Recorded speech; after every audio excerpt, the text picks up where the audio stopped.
Hello, जानकीज किचनमध्ये आपले खूप खूप स्वागत आहे। आपण आज सोजीची गुळपापडी करणार आहोत। ही गव्हाची सोजी काढलेली आहे आणि ह्या सोजीचा उल्लेख म्हणजे थोडीशी माहिती ओझरती माहिती तुम्हाला मी दुसऱ्या व्हिडिओमध्ये टाकलीच आहे, पण अजून तो व्हिडिओ टाकला नाही। मी एकामागे एकच हे दोन व्हिडिओ टाकणार आहे, तर तुम्हाला सोजीची माहिती मिळेलच। तर ही सोजी गव्हापासून तयार करून हे गिरणीतून सोजी काढून आणलेली आहे आणि त्याची घरी तयार केलेली। हॅलो, जानकीज किचनमध्ये आपले खूप खूप स्वागत आहे। माझे प्रेक्षक आणि माझ्या मैत्रिणी तर त्यांनी मला खूप खूप अविरत पाहतच असतात आणि मी अविरत टाकतच असते रेसिपी। तर असाच मला भरभरून तुम्ही अभिप्राय कळवा आणि भरभरून असंच प्रेम द्या। तर आज आपण सोजीचे लाडू करणार आहोत।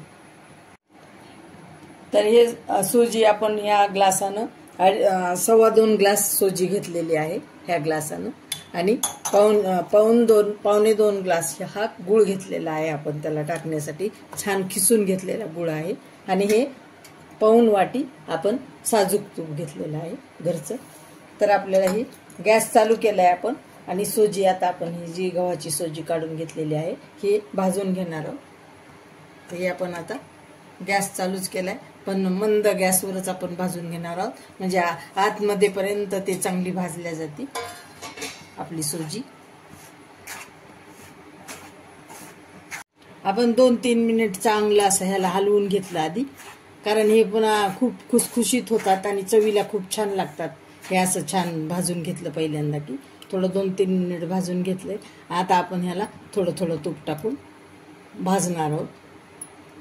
छान आपल्याला भाजायचं आहे मंद गॅसवरच। हे सोजी अजून तूप घालून घेऊ आपण सोजीमध्ये। मग हे असंच घालू आपण, पाऊण वाटी घेतलेलं आहे तुम्हाला दाखवल्याप्रमाणे। हे असंच तूप घालू आणि याला सोजीला आपल्याला छान सोनेरी कलरवर आपल्याला भाजून घ्यायचं आहे। छान भाजून घेऊ। बघा आपला कलर बदललेला आहे आणि ते सोजी आपली जी आहे ना ती खूप भरपूर झालेली आहे, फुगली तूप घालून छान अशी भाजल्यामुळं खरपूस। तर अजून आपल्याला थोडंसं भाजून घ्यायचं। बघा आता छान आपला कलर आलेला आहे, गुलाबी कलरवर आपण छान भाजलेला आहे। आता आपण यामध्ये टाकू विलायची जायफळ पूड टाकू, पाव चमचाला कमी थोडीशी। हा चमचा मोठा आहे, पाव चमचाला कमीच टाकली। हे थोडे काजू आणि बदाम बारीक करून घेतलेले टाकले आणि आपण गॅस बंद करून टाकू। आता हे आपण घेतलेला गूळ आणि हे सगळा एकसारखा मिक्स करू। छान गरम ह्याच्यातच आपल्याला सगळ्या गोळे फोडून घ्यायचे त्या गुळाची छान।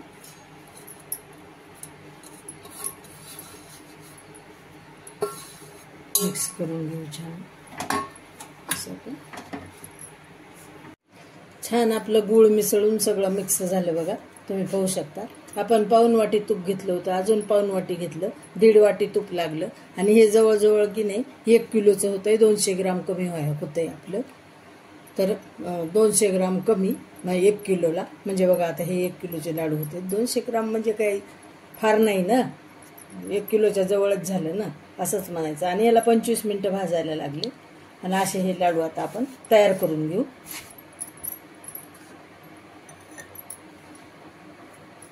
छान असे वळून घ्यायचे लाडू।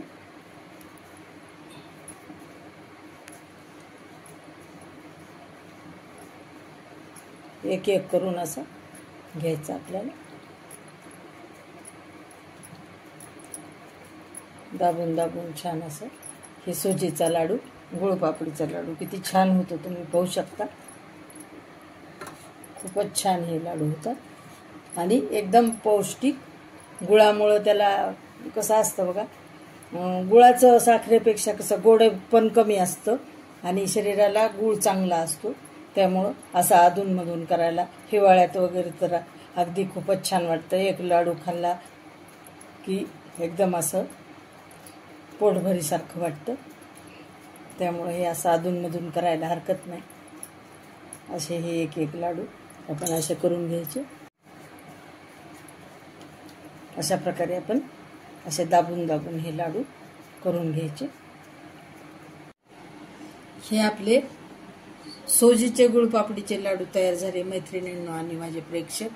तर तुम्ही असे नक्की करून पहा, खूप पौष्टिक आहेत हे, हिवाळ्यामध्ये तर अतिशय पौष्टिक आहेत हे लाडू। तर असे नक्की करून पहा। सबस्क्राईब करा, लाईक करा, शेअर करा।